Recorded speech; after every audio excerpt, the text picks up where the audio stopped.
My name is Izzy. I am 23 years old now as of March 1st. I'm a little Pisces. I grew up here in Carroll County, like I told you. And I now live in Portland, Oregon. And I came over there like 4 years ago out of nowhere.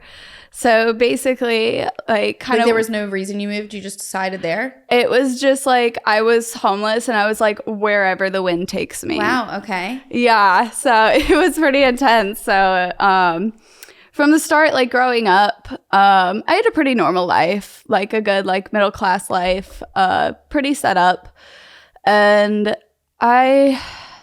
I started having a lot of issues with my mother. I grew up in a very narcissistic, abusive household with her. And I love her to death.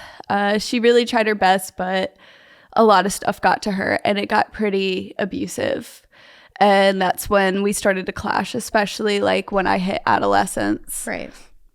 I was a pretty rough child to deal with. Like I was a really rough teen. I would admit that. And I admit my faults and everything, but a lot of people have told me, especially my amazing therapist, she was the adult. I was the child. So it was pretty rough. I've been in and out of like mental institutions. Police were always called at my house because me and my mom would get into these physical fights. And was it just you two growing up? It was my whole family. It was my little brother, my dad, me and her. Okay. And me and my dad, we always had a really good connection. He was kind of like the mediator. Yeah. He was like, you guys stop fighting. Everybody get along. But that can't always like help sometimes. Right. But he really tried. He really tried to like mediate everything out. But yeah, it just gradually got a lot worse throughout like middle school and high school. I started getting like really bad into like mental health issues, like self-harming, anorexia, bulimia, all of that. And my mom, she tried her best to kind of like guide me in the right direction with it, but it got very frustrating for her in a way that she couldn't really deal with it. So it got to the point where like if she saw me like cutting or whatever, she would smack my arms and tell me how disgusting I am. If I passed out on the floor, she would tell me like, hey, get up, get the fuck up and eat something. I'm not dealing with this.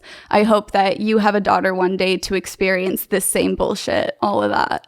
Right. And yeah, it was very abusive. And at one point when I hit like high school, I started fighting back because it was like little stuff over like either grades, any type of school stuff, because I always struggled in school and it got pretty frustrating. I actually got put on Adderall at the age of like 10 or 11, which is wild thinking about it now because no child should be put on Adderall at that young.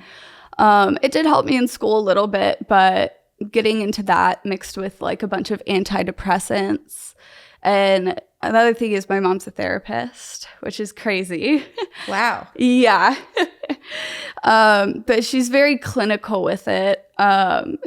Like do the homework and all of this and take your antidepressants, get on medication, see a psychiatrist. Yeah. Wow. That's surprising because obviously she knows how real mental health is. Yeah. So you would think that instead of kind of being like, oh, just get up and do it, because I think people that don't experience it, and I will say, I've read this before and it's something that I've kind of realized on my own. I feel like our parents and even the older generations, they don't really understand the severity and the realness of mental health sometimes. Yeah. It's not as easy as just saying, it'll be fine, or you have no reason to feel that way, because it's something in your mind that you can't really just fight it off. It's there for a reason, and it sometimes takes a lot of work and therapy and self-help and all these other and sometimes medication to really sort through these things. So it's surprising. Yeah, exactly. And I think too, sorry, not to interrupt you. Just You're one fine. more thought. I was going to say too,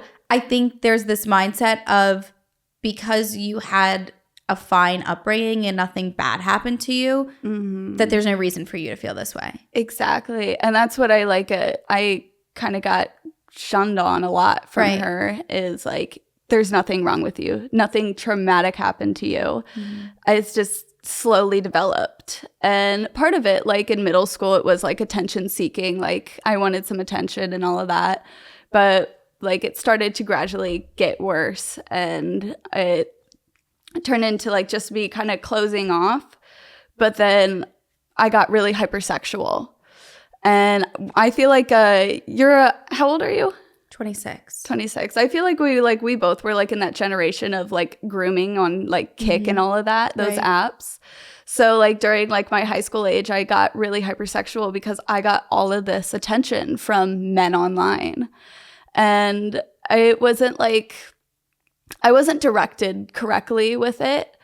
And it was just like, I loved it. Like I loved the attention and everything. But like now I look back on it and I'm like, oh my God, that's so disgusting. How could like a 20-something, 30-something-year-old man be talking to like a little 14 to 15-year-old girl? And I feel like that definitely had a toll on like where I am now in my life. So you were 13, 14-ish when you went on Kik and stuff? Yeah, I think that's when like Kik came around, and like around that. I don't think I ever used that. Remind me what that is again. It's that like little texting app. Okay. It's so how do people get your number on there? It wasn't really a number. It was more like a username, and like everybody used it. Like put it on Instagram, Snapchat. Were there pictures? Like how did people know? Did people know what you look like from it? Yeah, you would have like a profile pic, but like there would also be like group chats that you can join and like discover new people. And then random men would just basically find you. Yeah, basically. Interesting. Okay. And how long were you on that for? Oh, God. Like probably from 13, 14 up until like 16. I think it's when it like the app kind of shut down or fell off the edge. Everybody got like tired of it. Okay. But yeah, and so I was pretty hypersexual with that. I was like, oh my God, I love the attention. And then that's when it got into like, hey, like, let me see some pictures and all of that. And so I loved it. I was like, oh, okay, here you go, here you go. And then I realized how kind of disgusting it was, especially at this age now, looking back on it. But also when my mother eventually, like, she went through my phone and she found all of that. She immediately took me completely off of the earth. Like deleted all of my social media, took away my phone. I probably didn't have a phone throughout my whole year of high school. Probably 1 year of high school I did. And I was sneaky with it. I would get like my friends to give me their old phones and stuff. Right. But like it got to the point where she would catch me masturbating and she would shame me so hard for it. Like, you're so fucking disgusting for ever touching yourself like that. That's not normal.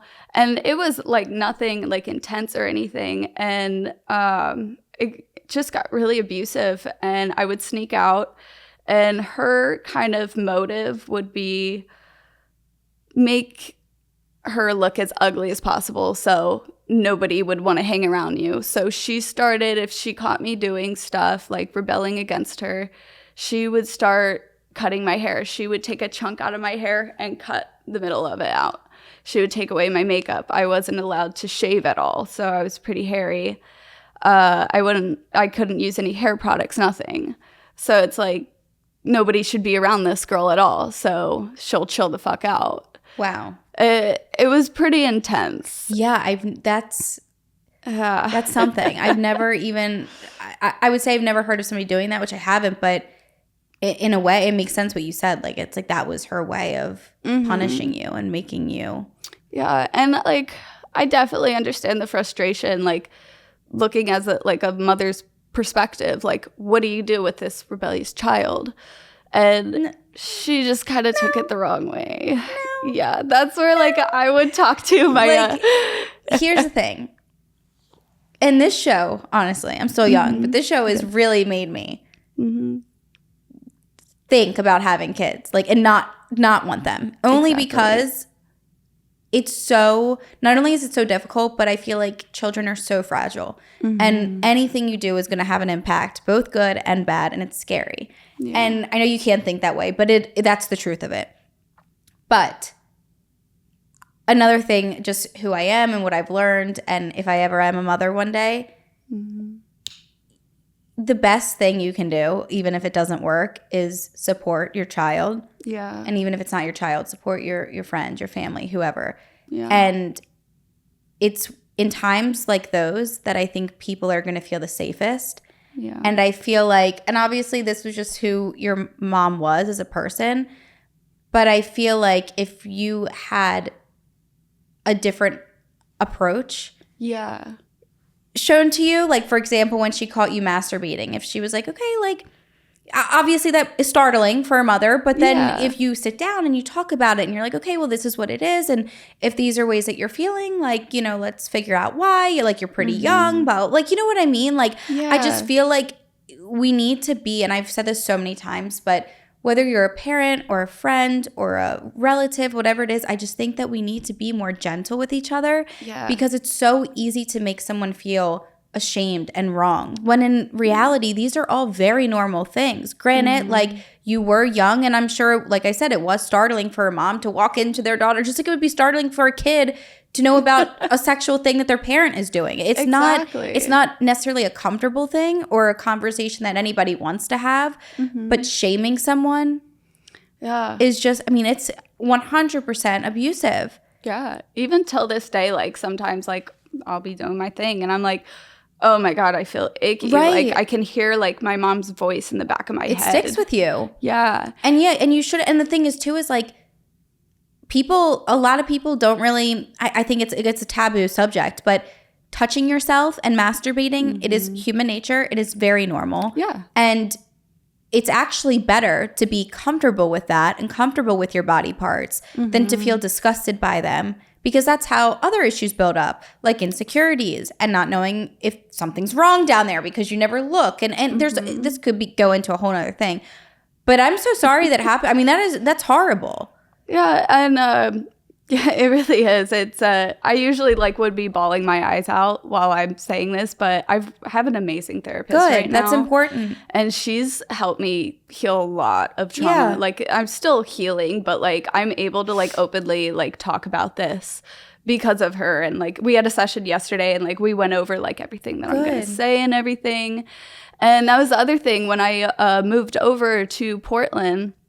I found her, and I love her so much. I've seen her for about almost 4 years now. Yeah.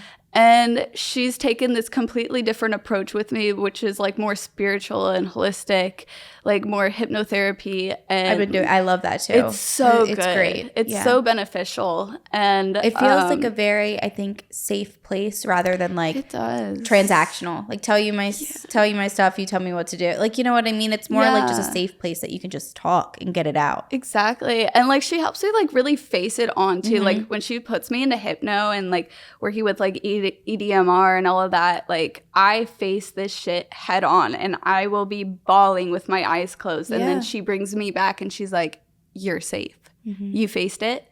You are safe here now. Yeah. And the other thing that's crazy too is when I don't have a relationship with my mother anymore. She's cut out of my life. But we tried to rebuild our relationship when I moved over to Portland.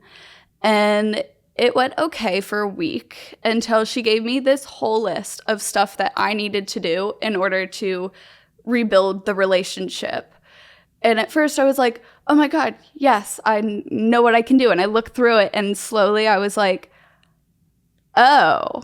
It's like, because I did OnlyFans, she was like, you need to get rid of OnlyFans. That is so demeaning and disgusting to women. She's like one of those feminists. She's like very old fashioned. She's like, women should support all women, but fuck sex workers. Fuck anybody that like shows their body or uses it like on that sort of platform.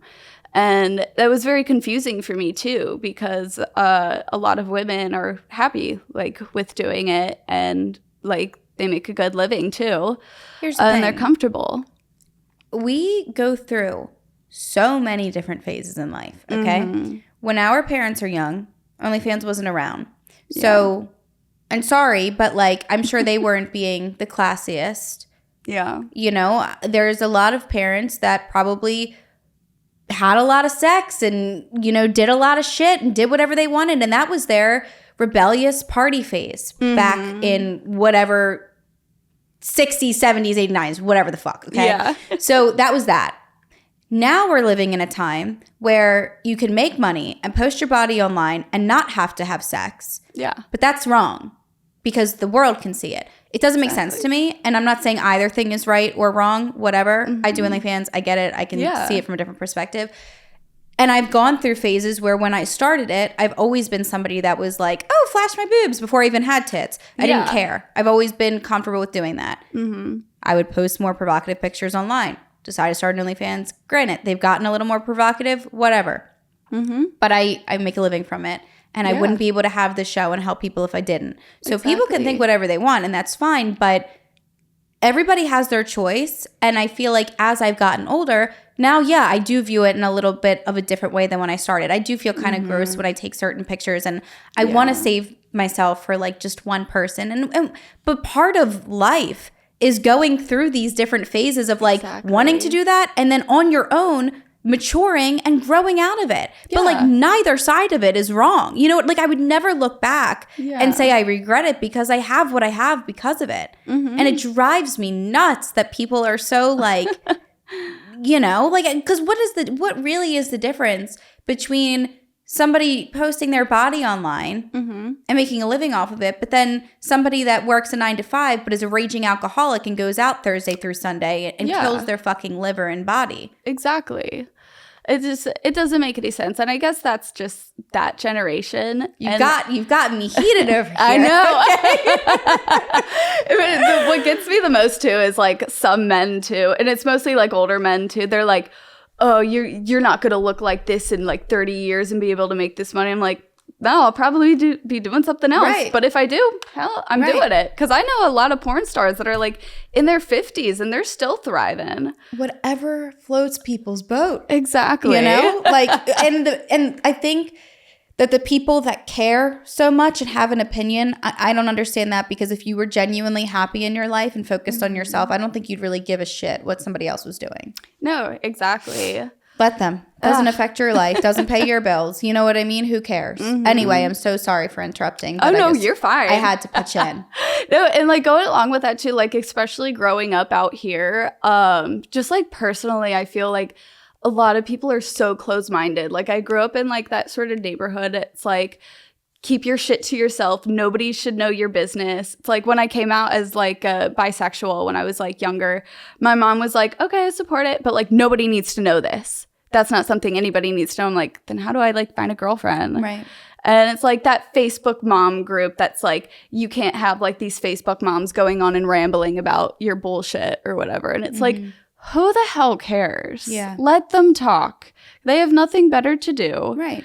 And it's like a lot of, I know a lot of my family members would probably be like, oh, why would she ever like come on here and talk about her life like this? I'm like, because I want to. This is a sort of like closure for me, honestly. Absolutely. And there's a lot of other people that listen and would feel heard and understood and enjoy it. So that's why. Exactly.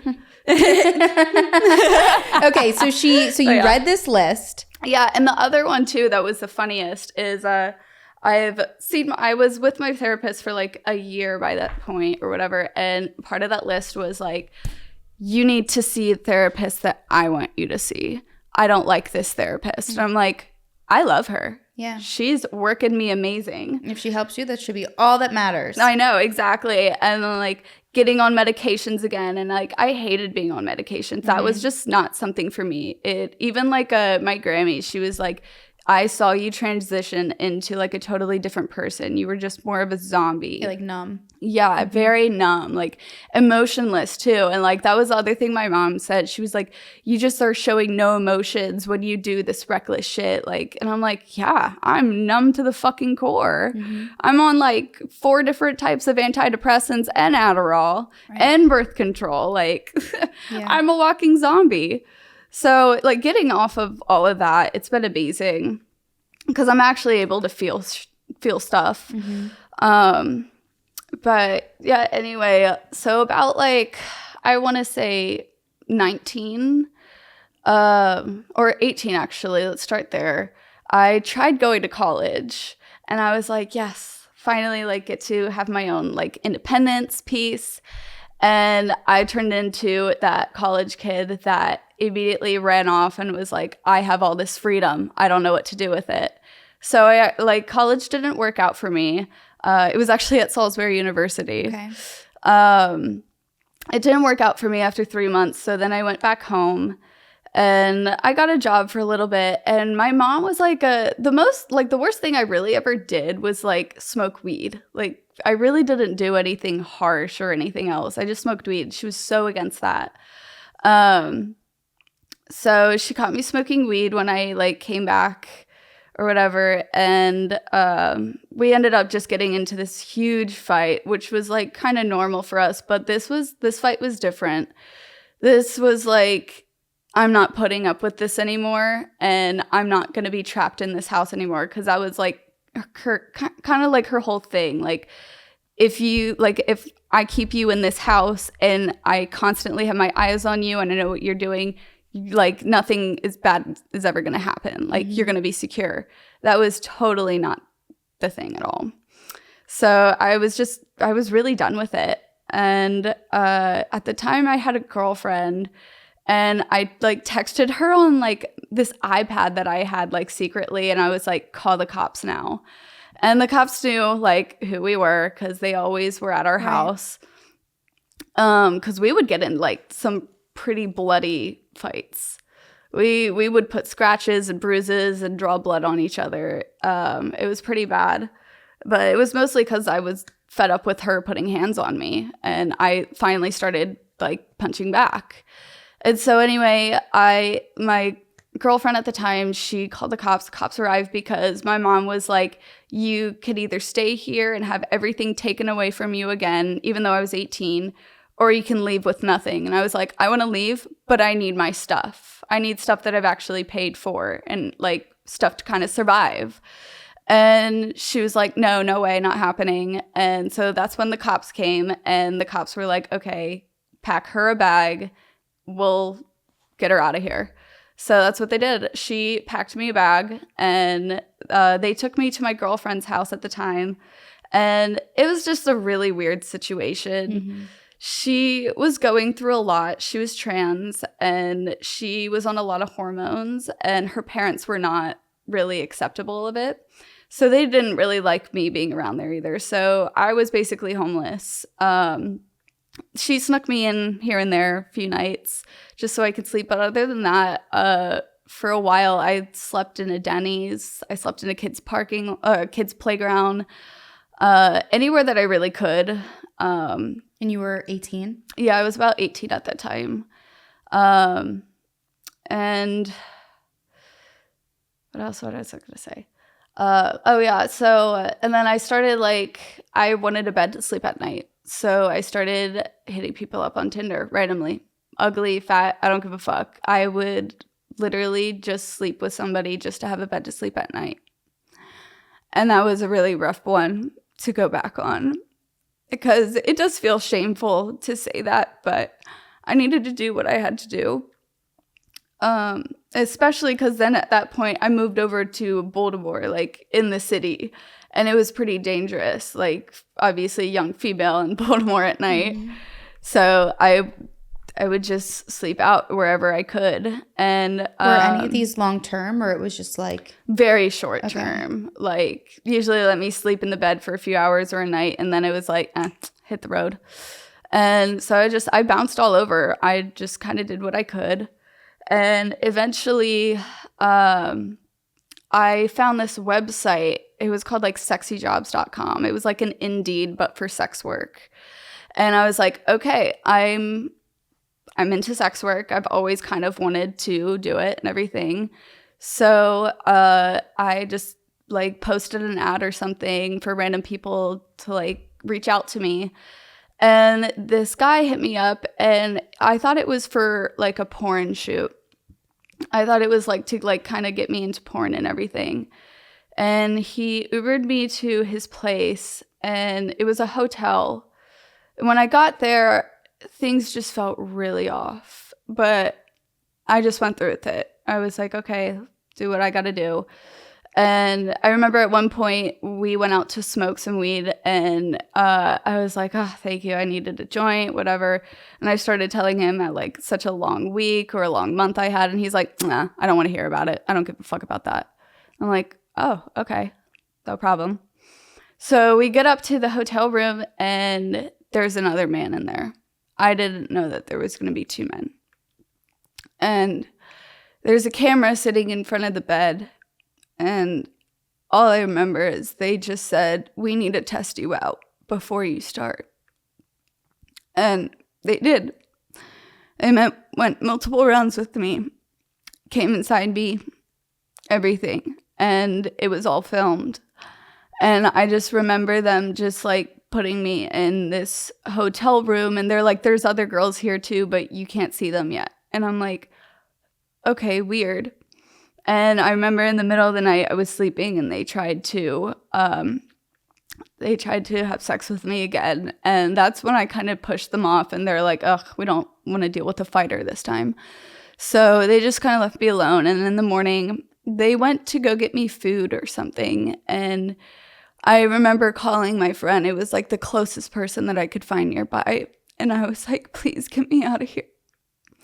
And luckily I was right by a mall. So I went into the mall, and I waited for her to pick me up. And I told her what happened, and she's like, you were just about to be sex trafficked. And I was like, wow, I did not see it like that.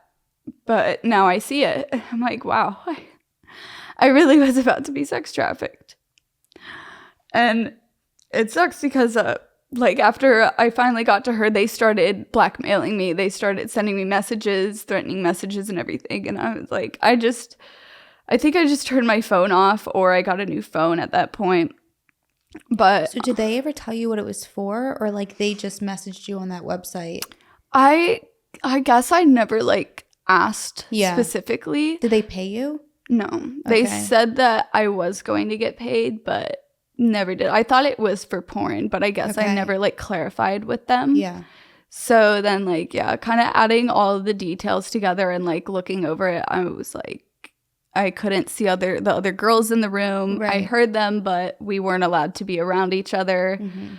I was like, yeah. Plus you're still so young. It's like, how do you know what questions to ask? Exactly. Yeah. And that was like the other thing of like getting into the industry at such a young age and like just needing help.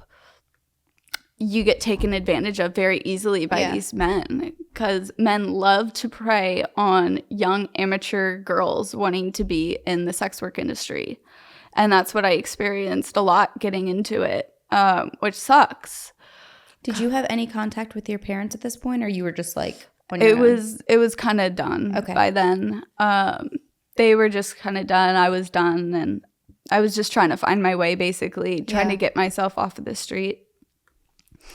But yeah, so this girl that came and helped me out, she let me stay at her place for a night, and then she connected me with this program that's actually local out here. It's called the Sex Workers Outreach Program. She took me to their house, and they like kind of just had a meeting go on, and like I got introduced to everybody, and they're like, okay, we're so sorry that you had this experience happen. What can we do? What can we do to help? Where can we lead you? Everything like that. So they just gave me a nice place to stay for the night. And eventually on the same like sexyjobs.com, I got another message from this guy in Las Vegas. Young me, I was like, oh my God, Las Vegas. Fuck yeah. So immediately the day after, he flew me into Las Vegas, and it was pretty nice from the start. It was like we were in a really nice house and like Enterprise, and there was a few other girls working there. Like he even had me like talk to some of them on the phone before I came out, and everybody was really cool until like kind of COVID hit, and he got irritated with like the younger females in there. He was like an older dude in his 60s, and it was for webcamming. It was like a big webcam house. Okay. So we all like just did a webcam shows together. And it was just very mechanical. I didn't like it. And I didn't realize how much he was actually taking advantage of me, because like within a month, I was like, wait a minute, I've never gotten a paycheck yet. And I'm like working, like I'm on camera for like 8 hours a day, 6 days a week. Like even on my birthday, I was working. And I never really saw much of the money. And he set me up with an actual porn shoot. It was for a backroom casting couch, and it was in Arizona. It was gorgeous, beautiful house. And I got there. This is my very first porn shoot. And I was like, okay, I'm excited, everything. And my period starts. I'm like, oh, okay. And they're like, okay, shove all these like cottons up your vagina to like stop the bleeding. I'm like, okay, never done that, but I guess if it works. And the shoot, it went all right. So you have the cotton in as you're having sex? Exactly. Yeah, they were like, hey, just like shove a bunch of like cotton swabs up your vagina and like it will stop the bleeding, and then we'll fish them out later.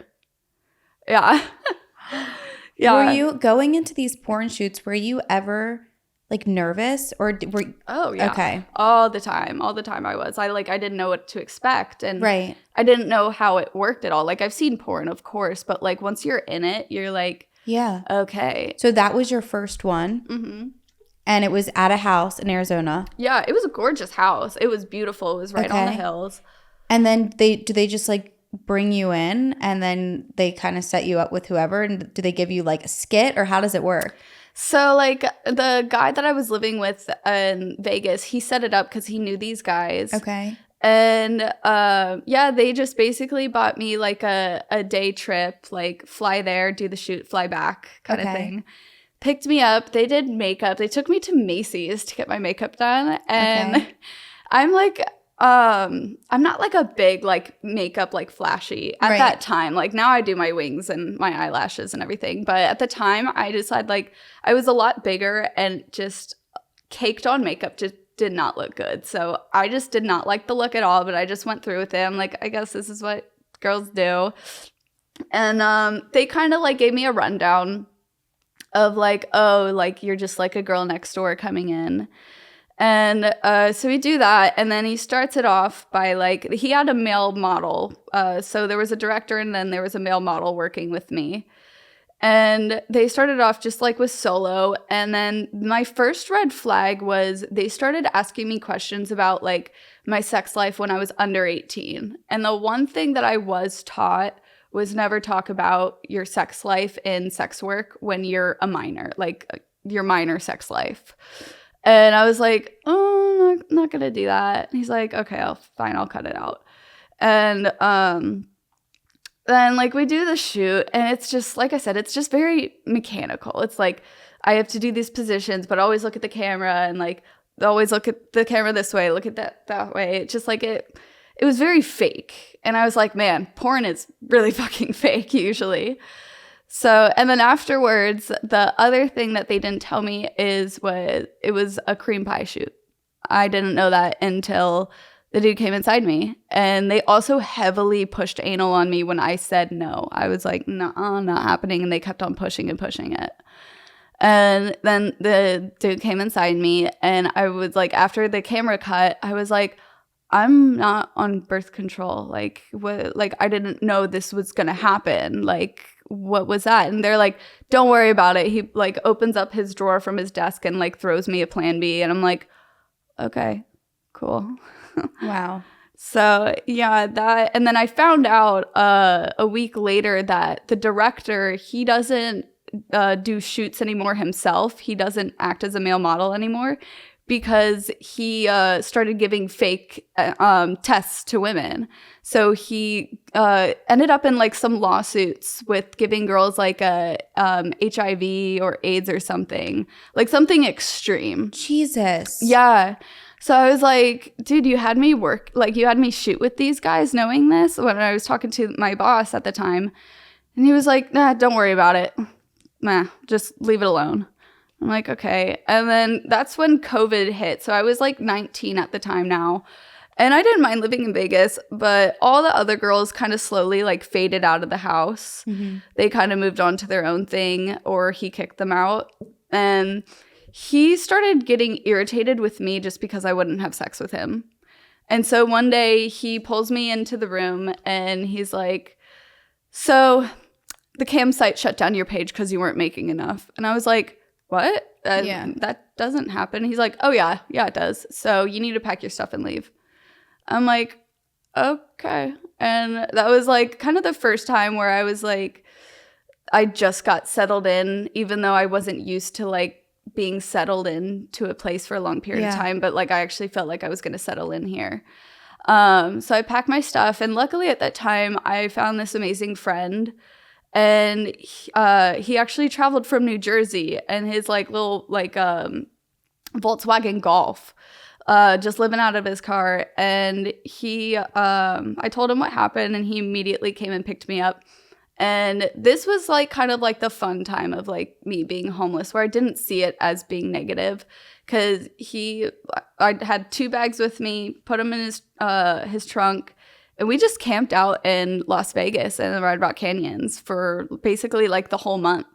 And it was amazing. He taught me how to rock climb. We went hiking all the time. We went camping with his friends.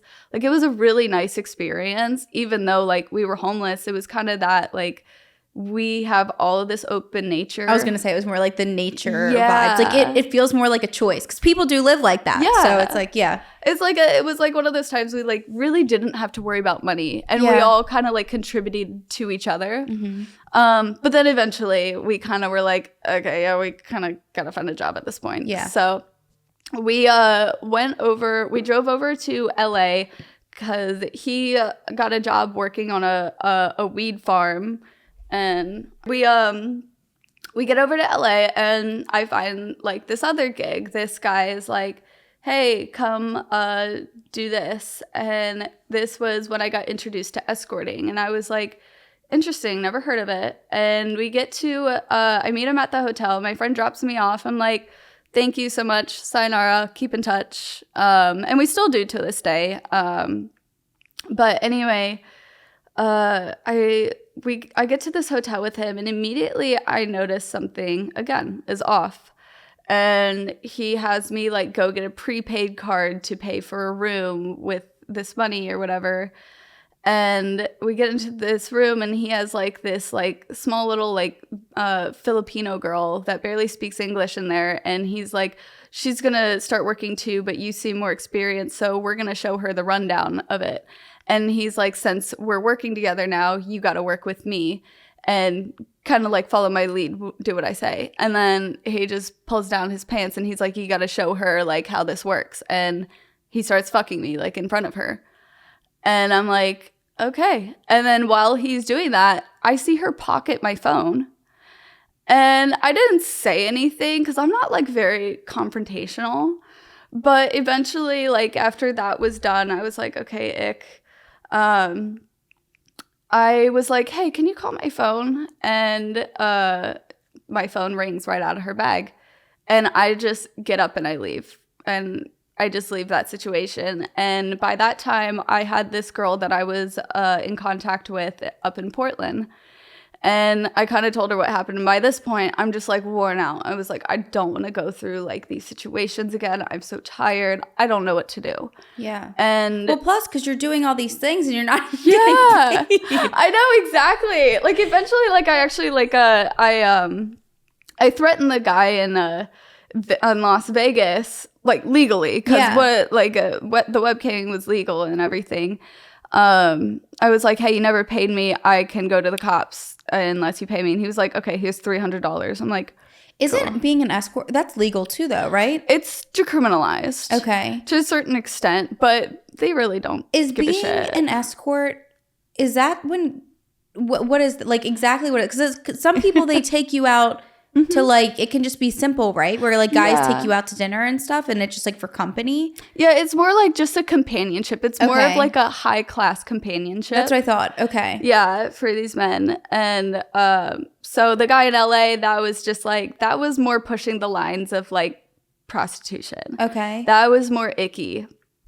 And then like I said, like by that point, I was just so tired once I left that. Right. And I was messaging this girl that found me, and she was like, hey, just let me fly you up to Portland. I'm a female. I have a place for you. You can just like, we can see if we connect. Like, and nothing how did pushed. you meet her? She found me on like one of the websites. Got it. Okay. too. And so I fly up there. I get up there. And it's raining. It's Portland. I'm like, this is an interesting city. Like, I had no idea that Oregon was actually a state. Mm-hmm. I thought it was like California, Washington, Canada. I didn't know like Oregon was a thing. So I get up there. I'm like, God, this city's beautiful. Hate the rain though. Right. But yeah, so anyway, I get up to the apartment with her. She picks me up from the airport. And immediately we're kind of skeptical of each other. And then I bring out my bong and I'm like, you want to smoke some weed? And she's like, fuck yeah. And off the bat, we just became best friends. And we're still best friends till this day. And we both do escorting now together. And it's nice. Like, I'm my own person. I make my own schedule. I'm able to save up my money for my future. And I'm starting to like get to the end of like, this is like, I want to move on at some point. Like close that chapter. Yeah. Yeah, because I actually just recently deleted my OnlyFans. Because I was like, kind of closing that chapter. Yeah. That's kind of done. Because, once I moved up to Portland, actually, it was really nice. Like, I actually kind of started finding myself. Mm-hmm.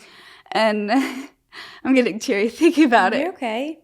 I actually found my amazing boyfriend there, too. Good. It was like, we're on the 20th of this month, it will be our 4 years together. Oh, congratulations. Thank That's you. amazing. Yeah, and like off the bat, he was so respectful and curious about like what I did. Like, he had no issue with it. And we started off as a fling, actually, like just fuck buddies. Mm-hmm. And then we were like, oh, we have feelings. Yeah. So you moved up to Oregon in, you said 2019? Is that when it was? 2020. It was April of 2020. Okay. And then with the escorting, you got into that because of your best friend, right? Was she doing that already? Yeah, she's 28 now. Okay. God, it's so weird because I met her when she was like 24 or something.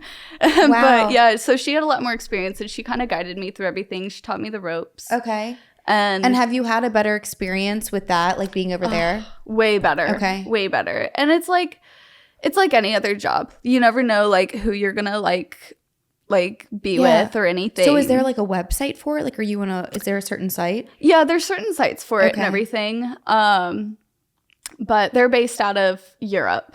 Okay. They're not like legal in America. And then the way that it works is can you kind of choose more like what your boundaries are or you just don't know? Yeah, no, I put down like very strict boundaries. Okay. And I also communicate with my boyfriend as well, like what he's comfortable with as well. So like we kind of have like a mutual understanding of it. Okay.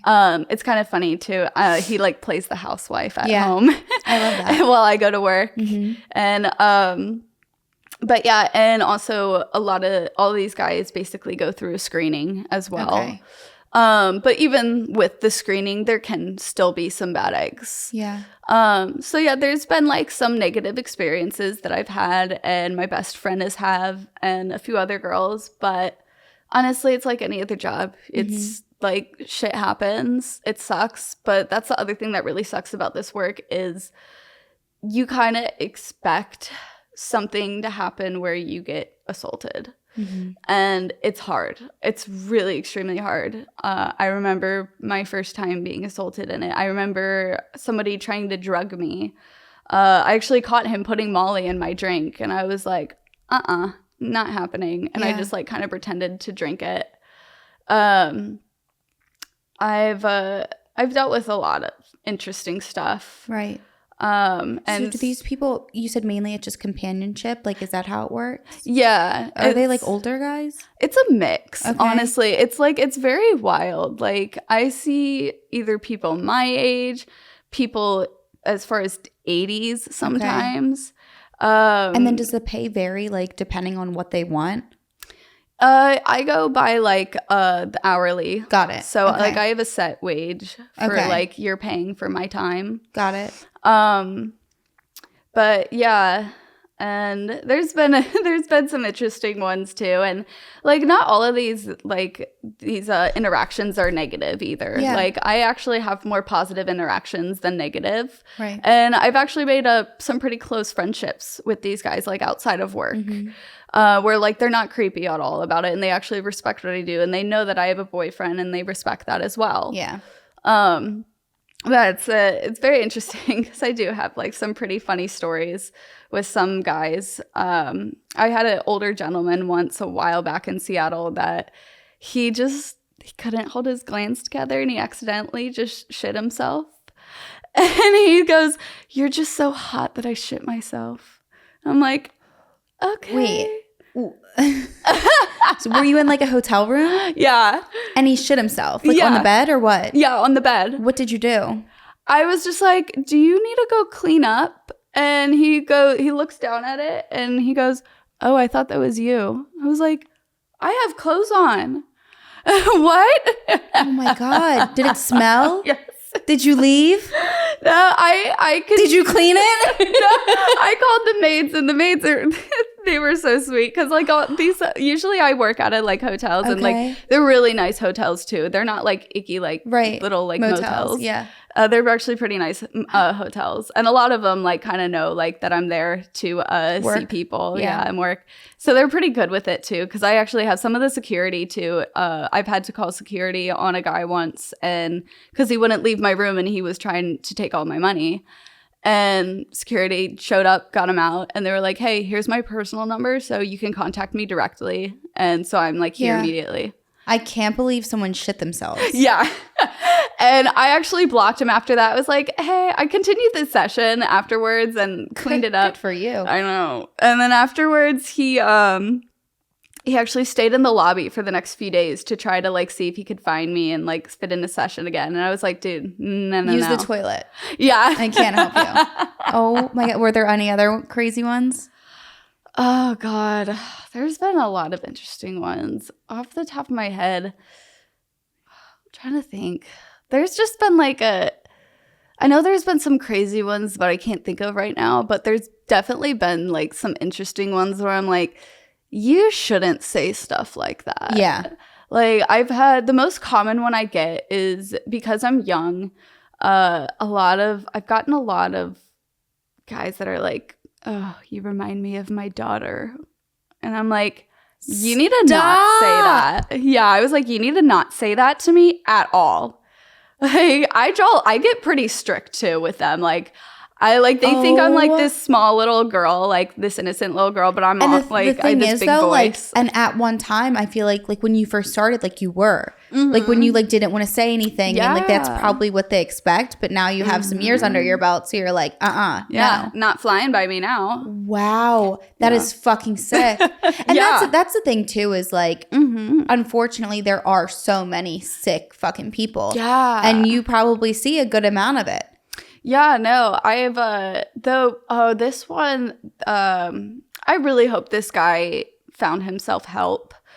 Yeah, he was a vet, and he definitely had some PTSD going on. Okay. And I remember it was a while ago I saw him. I haven't seen him again. And this is why I say I really hope he actually found himself help, because he would see me and he had like cuts all up and down his legs, like self-harm scars. And he's probably like in his mid-40s. I'm like, oh gosh. And he's like, I had to like hide this phone in like under a plant in my front yard, so like my wife would think I'm like here, yada yada. And he told his wife that he was going to a shooting range, so he brought in guns into my hotel room. And I was like, oh, please don't do that. You could have left them in the car. And yeah, and then I actually had to shut him down and cut him off because he tried to assault me raw. And that was like, I kicked him off of me, and I was like, what the hell, dude? Yeah. Like, I've seen him before too, so I was like, what the hell? Like, no. Right. And he was like, I'm sorry, like I fucked up. Fuck, I'm just like, I need to just off myself, all of this. And I was like, stop with the pity party. I don't want to hear that. You made a mistake. Now I just need you to leave. And this is the end of our interaction. Right. So I really hope that he found himself help. Like I do have like a lot of like feelings, obviously, for like people that I see, because we're all human at the end of the day. Right. But some of it is definitely concerning. I was like, what in your right mind like made you just like think that? Think that was okay? Have you found that when you work that you really try to like kind of have this on-off switch where like when you walk in and you're working, it's like you're one version of yourself, and then when you go home, like you're a different version? Like, do you feel like that, or does it all kind of blend? Yes, actually, it's so funny that you say that, because a year ago, me and my boyfriend, we're pretty open. So we had a girlfriend at the time, and like stuff didn't work out eventually. But at one point, like we were all like getting into it. We were getting a little heavy and a little saucy. And towards the middle or the end of it, I remember her going to me and she's like, Izzy, you have your work face on right now. This is us. This is not work. Turn us on. Yeah. Turn your work off. Right. And I was like, whoa, oh my God. I really like sometimes don't know how to like separate that, because when I get into sex, I'm like, okay, it's about this person. Like, like I have like a rhythm I go on. But like in my personal life, it's very different from my work life now that like I kind of took a step back and realized that. And that's like kind of the other reason why I stopped OnlyFans, is because me and my boyfriend, like we would film stuff and we would like sell it. And it got to the point where I was just like, we both don't really have a high sex drive. And especially me anymore doing this work, it kind of dimmed it down a lot. So we don't really tend to have sex that often, but when we do, like, it's very intimate and it's passionate, and I don't feel like pulling out my video camera and recording it to sell to somebody online. It like takes away from your time. Yeah, exactly. Yeah. And like people just also started like making requests of stuff that like I really like would never want to do. Right. Like come on face and everything. And I'm like, I even mentioned that to my boyfriend. He was like, I don't want to do that to you. Yeah. Hold on, I was going to ask something and I can't remember. I remember. I was going to ask you, I know that when you said when you were younger, you felt like you were really hypersexual. So you felt like that's kind of like gone down. Oh, way down. Okay. This work definitely took it down a lot. Really? Yeah. I'm really not that like sexual at all anymore. With work, obviously, like I have to put on like that little front. But that like the other thing that does like toll into it is I usually have to drink when I work, because when I drink, like I get like less nervous and I get more open and bubbly. Yep. And so that definitely has had a toll on my mental health, just like with drinking a lot. Yeah. Yeah, it took a very big toll on my mental health. And so my therapist, she's so supportive, like what I do. Like obviously she's like, I want to help you get out of this at some point, but I support you. Right. Like words can't even explain how grateful I am to have such an amazing therapist. Yeah. And this is another reason why she's so amazing. She saw that I was really down bad last year, just getting really bad into like some addiction, especially drinking. And she reached out to her teacher, the woman who taught her, and she does these holistic retreats, these hypnotherapy holistic retreats. And they're over in Maui. Okay. And so we reached out to her. We told her like, kind of, here's a rundown, what's going on. And she's like, Izzy will be amazing for this. She's also going to be the youngest, but I feel like she's going to have so much motherly love around her that it's going to be really good. And they both kind of came together and they took like half off of my tuition for it. So when do you do that? That was last year in April. Oh, you already did it? Yeah, How was it? It was, oh my God, the most beautiful thing ever. Oh, I'm sure. That sounds awesome. We were like away from like the town and everything. We were in this, God, what was it called? It was like kind of like a farm retreat. Okay. Like it wasn't like a fancy hotel or resort. It was like farm and just like kind of very naturey, like very in touch. Right. And there was, I want to say like 15 women there or more. And there was one male, because he came with his wife. And God, I can't even explain. They were the most beautiful people ever, of all ages. And like the other thing about like the West Coast that I really realized, is people are very open out there. Yeah. Like when I tell them what I do, they're like, "Oh my God, what's it like? How do you like it?" Like they're curious about it. They don't like give me that look like, Right. Like judgmental. Yeah. So like I told them, obviously opened up about like what I did and like my history with my mother and like how traumatic that is and how I'm like still healing from all of that. And I just got embraced with so much love. Good. And again, like all of them basically said, you were a child still. She was the adult. And that made me step back a lot and look into a different perspective. But yeah, I remember at one point there was this one lady. She was being put into hypno. She had a lot of trauma going on from her past life with her mom and dad as well. And she was a lot older than me. She was like in her 30s or 40s. And it got very intense. I've never been in like a session so intense like this or experienced it. So like I took a step back and like they just had me like sit there and watch and like breathe through it, work through it. And basically, like, she went into hypno and they started, like, yelling out, like, stuff, like, acting out as, like, they were, like, her parents or something, like, stuff that they would say, like, screaming at them and everything, screaming it at her and everything. And you saw her scream and cry and wail and, like, say, "Get the fuck away from me," and all of this. And I started getting really emotional. And they, like, at one point, one of them just put their hands on me and they're like, "Feel it, just be strong for her, and then we'll work on you." And after that, like, they took her out and they were just like, "Yeah, look, they're not in front of you. You not, like, defeated them, but, like, you faced them and you pushed them away. You, like, faced it head on finally." And so they took her out of it and got in our embrace and everything.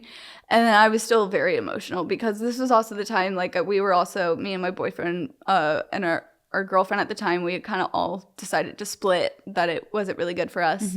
So that was also very emotional for me. And I remember just bawling my eyes out. And this sweet little Italian woman, she took me out of the group circle and she laid me down underneath this beautiful tree with the sunlight hitting on me. And I started having a panic attack for like 2 hours. Like, and she just sat there and held me and like told me to get it out. And she just let me get it out.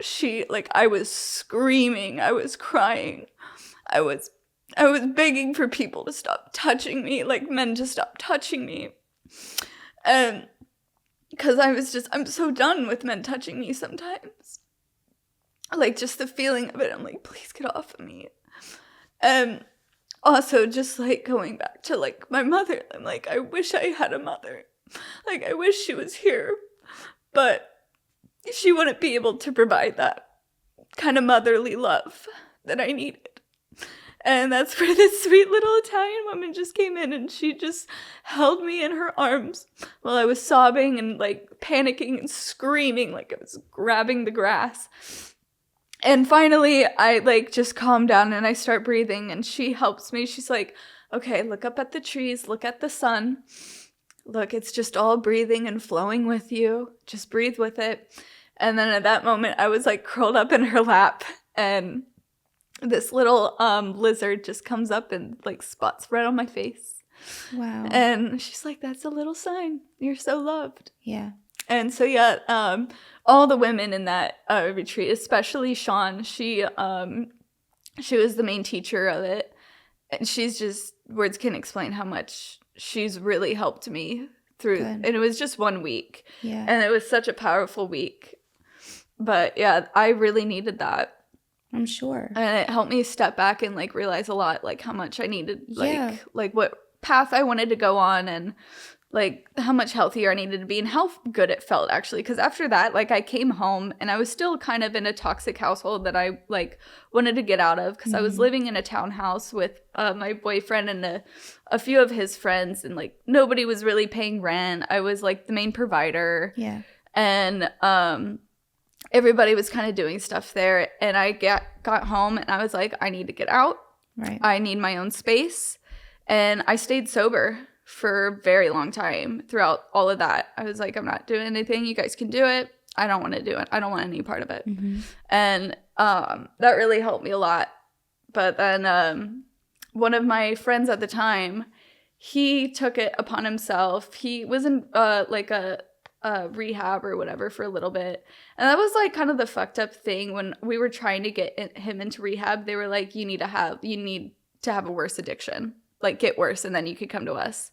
So he did. He got worse, came to them, and then they were like, nah, we can't handle it. And so I just let him crash when I was away in LA, because I have a lot of friends in LA that I visit. And he stole about $8,000 from me in my safe, like $6,000 to $8,000, because I got home and I had $800 to my name in there. And I was like, wow. Okay. I was like, actually, like, I seem pretty calm saying it now, but I was screaming throughout the house. I was like, who the fuck took my money? Yeah. All this. But after I calmed down, eventually I was like, okay, I just need to grind. Right. And I worked for like 2 or 3 weeks straight in California, because I have a lot of regulars in California. That's kind of like my main area. And I got my money up. And I immediately just broke off my lease, packed everything up. I bought a storage unit, at least for one of my friends and his girlfriend, because they were down bad and they didn't have anywhere to put their stuff. So I was like, okay, just let's share a storage unit together. I'm not going to like leave you guys completely in the dirt like that. But yeah, and I got my own little apartment in Portland off of Hawthorne, and it is the cutest little place ever. Good. It's like my little safe space. Yeah. And I'm so happy with where I am today. Like these all this stuff that happened to me, a lot of people will see a different perspective of like, why did you put yourself in that situation? Yada yada. I'm like, look, it happened. I put myself in there. I faced it. Shit sucked. But it helped me become a stronger person than I am today. I wouldn't be as strong as I am without going through all that shit, which I shouldn't have gone through in the first place. But I feel like it really made me stronger. Yeah. And especially like coming on here, like I want other young girls getting into this industry to know it can be very dangerous. And just kind of surround yourself like with other sex worker females, because females are the way to go. Yeah. Females won't fuck you over and assault you like most men will. Yeah. And then now, do you have a relationship with your dad? I know that you said you don't have one with your mom, right? Yeah, no. I do have a relationship with him still. Okay. He's very sweet. Good. He was also like the kind, like going back to like when my mom caught me masturbating, he would pull me aside and be like, look, everybody does it. Yeah. Like your mom's just kind of freaked out. Right. Well, that's good. And your brother? Me and him, we don't really have much of a relationship. Okay. We just talk here and there, but he always kind of saw me as like way overboard, like way too open. And that's like my family is very kind of closed off, where I'm like the open book. Right. I'm like, here's my shit on the table. I don't care who knows it. And do you know what you want to do like in your future? Yeah. I actually, I used to want to be an elementary school teacher. Okay. I was a preschool teacher at one point. And I loved it. I loved working with kids, but school's not really for me. Maybe it will be in a couple of years if I want to try it. But I honestly just want to be a bartender, just do bartending. And that's the kind of other fucked up thing I realized. I did the math on it. I would spend so much money going back into school to become a teacher, to make basically minimum wage. Yeah. And bartenders make way more. Right. And I'm okay with that. I'm okay with like just being a bartender, or like just kind of figuring out like my path in life. Like where you want to go next. And you're still so young, so you have time. And I always say, like, we can change our mind as many times as we want, and just go with the flow. Whatever makes you feel the happiest is the most important. Exactly. And that's like the other thing I was like thinking about when I was driving here. I was like, why does everybody ask like, oh, what's your dream job? Yeah. It's like, why do we have to like have a dream as a job? Like, how do I say this? Like, why do we have to work as a living? Like, as humans, I feel like our dreams should be to explore life, not explore a job. Yeah. But some jobs do make other people happy. Like, they are happy with their jobs. And I think, too, it depends on how people want to live. Some people have that very, like, I feel like old school mindset of, like, work. That's how we make a living. That's how we live. They live to work. And it sucks because I do agree. It should be – we should live in a life where it could be more balanced. But unfortunately, to live is expensive and not cheap. But, you know, I do think that it's unfortunate that more people can't enjoy what they do and then have enough time to, like, live their life and make, you know, fun decisions and do fun things. And it sucks because that's our economy and life. But I agree with you. I think that, and like I said, our minds change so often. So our dream job this year might not be what we want to do in 5 years, 2 years even, you know, so. And that was like the thing that was also kind of like what separates me from my family. It's like I'm the black sheep, is like they're just very traditional. Like go to school, go to college, get a job, get married, have kids, yada yada. I'm like, I just want to fucking live. I want to be a little wild. I've gone through my wild years pretty young, so that's why a lot of people deem me as a little bit mature for my age. Because I'm very responsible with not only my finances, but like just my basic responsibilities. Like I have fun, but I also get shit done. So and I just like, I don't feel like I'm made to be on that like traditional routine. And whatever, like I said, whatever works for you. And I'm so happy that you like your therapist and that you've worked through a lot of the stuff that's happened, because something that I try to express to my guests, especially that have grown up in these families that kind of have more like manipulation or narcissistic tendencies and, you know, whatever else in between. It's important that you know that it's not okay. And that nothing was your fault, and that, you know, I think a lot of times it's easy for us to be like, yeah, I mean, that's just kind of how it was, and to you know, just breeze over it. But in actuality, like, everyone deserves to have a mother figure and a father figure and everything in between, and just like a really good upbringing. And unfortunately, not all of us get that, and it doesn't happen.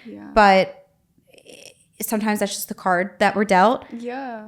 But you are very loved, and you're a beautiful girl, seriously. And you should know that every decision that you've made and that you're going to continue to make, it's fine. You're on your own path. You're on your own journey, and you should never feel judged or wrong for any of those things. And it takes so much strength and courage to come on here and open up about everything you've been through, you know, your childhood, who you are as a person, things you've done. And it's amazing that you're able to do that and that you wanted to do that. And thank you so much for wanting to do it on my show. I feel like this was the most appropriate place to come on. No, you did amazing. And like I said, I can't thank you enough for being so open and so raw about everything, because it's hard, it's challenging. And I think it's easy for people to feel like, you know, not like that they don't want to be open about certain things because of the fear of judgment or what people might say. So I really appreciate how open you were. And you were incredible. Seriously, you did such a great job, and I can't thank you enough. And so I hope that it was helpful for yourself. And then I always say, so many people are going to watch and listen and really feel heard and understood, and like they're not alone. And just for so many different reasons. You know, everybody's going through their own shit, and it doesn't have to be identical to your story to get something out of it. So that's something important to remember too. Thank you. I feel like, it's definitely taking back the power that I need. Yes, you deserve to have it. Take your power, have it. That's important. Oh, and I also forgot Go ahead. the one other thing I always have to mention. When I first met my boyfriend, and he introduced me to his parents, I like kind of had like that sugarcoat. I'm like, oh, should I like tell them what I do? Or Right. not? And then immediately he was like, oh, by the way, I tell them what you do, and they're totally cool. Good. So yeah, his mom is like, she is my guardian angel. Aww. She's like kind of the motherly figure that I needed. Yeah, and that's important. And I always say too, you know, the world is already such a harsh, judgmental, evil place. So the more people that can just provide love and make people feel loved and not so judged is what we need. Yeah. Because there's plenty of people to go around that are just assholes. So if there's just like, if people could just be nice and make people feel, you don't have to agree with someone to love them and support them. Exactly. And that's key. We all need that. Exactly. So we need more of those people if anybody's listening. But no, you did incredible. Was there anything else that you wanted to say, or you think you hit it all? I think I hit all the points that I needed to. You did incredible. Seriously. Thank you so much again. I loved it. I loved every part of it. Amazing job. I'm glad.